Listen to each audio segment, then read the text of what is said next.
Hey guys, how's it going? Matt is back here and welcome back to Easy English with me. And today guys, we have another special video lesson for you, and especially for one of our subscribers who left this comment for me and requested this video about parts of speech. So today is going to be a bit complicated video lesson because we have a lot of parts of speech, like 9 I guess, and they are not super simple. Let's say nouns are simple, but others are not so simple. So yeah, we have such parts of speech as nouns, pronouns, verbs, adjectives, prepositions, and so on. So today we're going to talk about all of them, and if you guys want to know, well, I'm not sure everybody needs this, but if you want to know them, then just keep watching this video, guys, smash a like, and let's go! And as I already said, guys, not everybody needs those parts of speech. Like, you need to know how to use them, but you don't really need to know what's the names of those parts of speech, like nouns, pronouns, verbs, and so on. But if you want to know, that's going to make your life maybe a bit easier when you learn English, because some textbooks use those smart words like this is a verb, you need to put the verb after the adjective, you need to put the adverb before the adjective, and blah blah blah blah. Of course, this is not right. What I just said was an example of just some textbooks. So if you are using one of those textbooks, or if you want to be a teacher, or if you want to talk to teachers on their level, then you need to learn these parts of speech. And the first one we're taking a look at today, guys, is a noun. So nouns are probably the most easy part of the speech, because they're just names of subjects, of objects, or anything in the world. It can be a name. So Matt is a noun, right? A computer is a noun, car is a noun, the woman is a noun, cat is a noun, house, and so on. So this is very easy. It's just the name of the object. It names the object, like table, like mirror, like a sofa, or anything in this world. Moving on to the second one, and the second part of speech we're talking about today is a pronoun. So it has word noun again, right? Pronoun. So the pronoun replaces noun and it like generalizes it, right? So we replace the word with some other word like he, she, it, this, they, we, and so on. You don't have to call the noun each time, like Matt did this, Matt did that, and so on. You can just say he did this, he did that.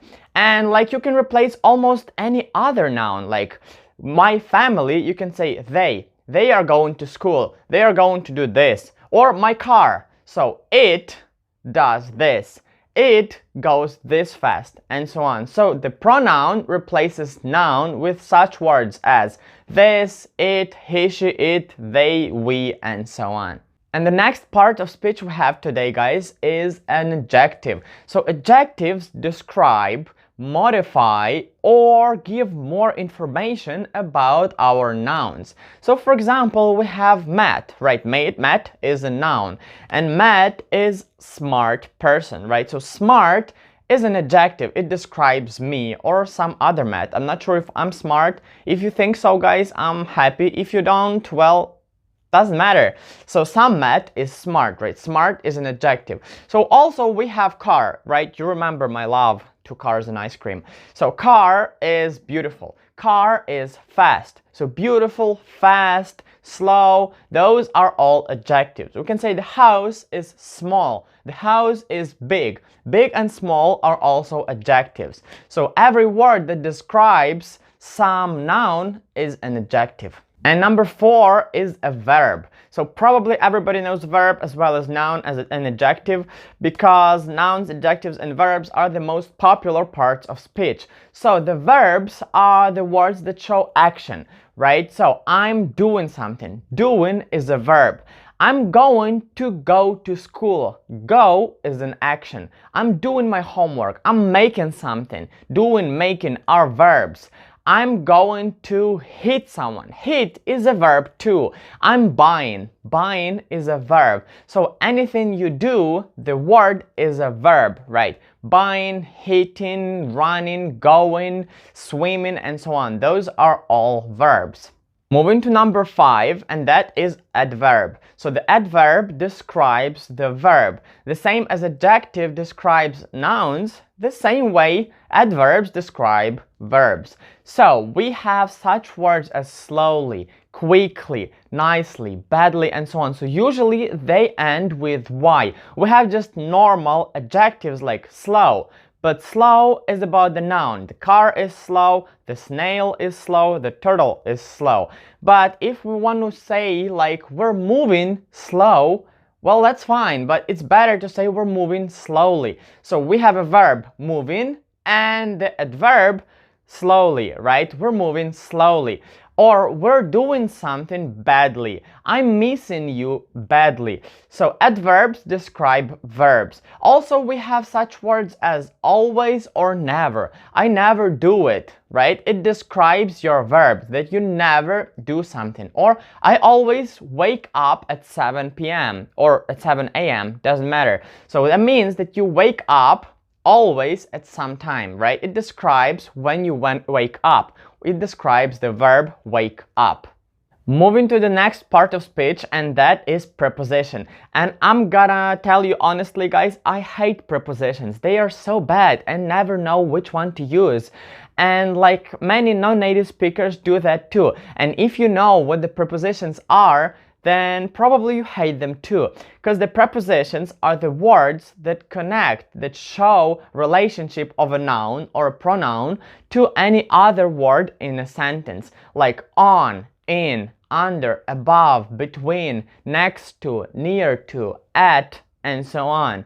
So they show the relationship of time, relationship of place, and so on. Like the apple is on the table, right? The preposition is on, and the apple is on the table. The table is a place, right? Or I'm going to stay at home on Monday. So this is the preposition of time, on Monday, right? The day is a time.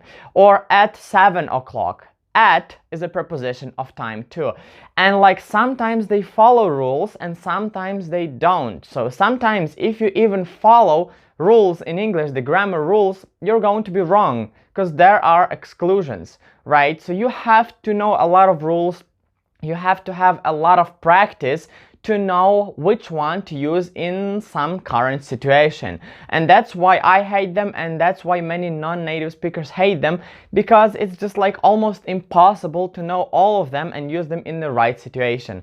And if you do not really know where to use, it's fine, guys, because I talked to native speakers about this and they say it's not important. They can almost every time catch it what you mean and understand you without using the right preposition. But if you're writing something like academic essays or academic any stuff, then you need to know which one to use, because this is gonna be a big problem. And the next part of speech we have is conjunction. So the conjunction is the word that joins some ideas, connects some words in the sentence, so it helps our speech to be better and explain itself. For example, we have such conjunctions as and, but, because, and so on. This is really easy, guys, because like everybody knows those words. And for example, we have I am going to school, so I'm going to see my friends. And so is a conjunction.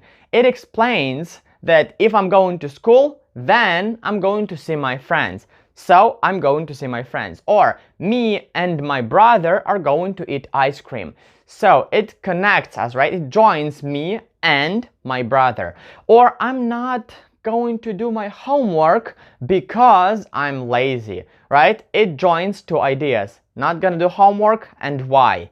So remember, guys, conjunctions are the words that connect ideas and words, and like everybody knows them. And, so, because, and so on. Next, guys, we have interjections. So interjections are words that like express strong feelings with just one word or one phrase. So we have such interjections as ouch, wow, great, amazing, cool, or like help, or any other word that you could just say one word and that's it. One word is the whole phrase or whole sentence.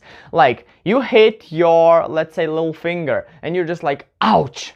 So ouch is an interjection. Your dad has bought car for you and you're saying, wow. And then you're just like, whoa, thank you, dad. So wow is an interjection. Or your friend is telling you about his new girlfriend and you're saying, she's amazing. Amazing is an interjection. Or you're saying great. Great is an interjection. So it's just one word that expresses your strong feeling, like ouch, wow, great, cool, awesome, or help. You can even say help. I need help. It's not an interjection. But if you're just saying help, help, that is interjection. And the last part of speech, number 9, I guess, or number 8, or number 10. Well, anyways, guys, this is an article. And articles are defined words that stand before a noun, right? So we have two kinds of articles. We have definite and indefinite articles. So the definite, there is only one article, the, and indefinite, a and an. So article the, it is definite article because it is precisely, it means that you know precisely what you're talking about, and people you're talking to know it too. For example, don't worry, it sounds hard, but it is super simple. Like, I'm talking about going to school, alright? So, I'm going to go to the school, right? So that means that you know which school you're going to, and your friends know it too. It's not just some like random school, it is precise school that everyone knows, and probably they have been there too before. Or I'm going to use my dad's car, or I'm going to use the car, right? Everybody knows which car it is, right? Probably your dad's car, and you're going to use it. I'm going to use the car. So that means we have only one car, and everybody knows about this car. And indefinite articles are used when you don't know the precise thing. Like, I'm going to buy a car. You don't know which car you're going to buy. You're just going to buy some car, right? So a is used before the nouns that start with a consonant, like C, K, B, and so on. Those are consonants.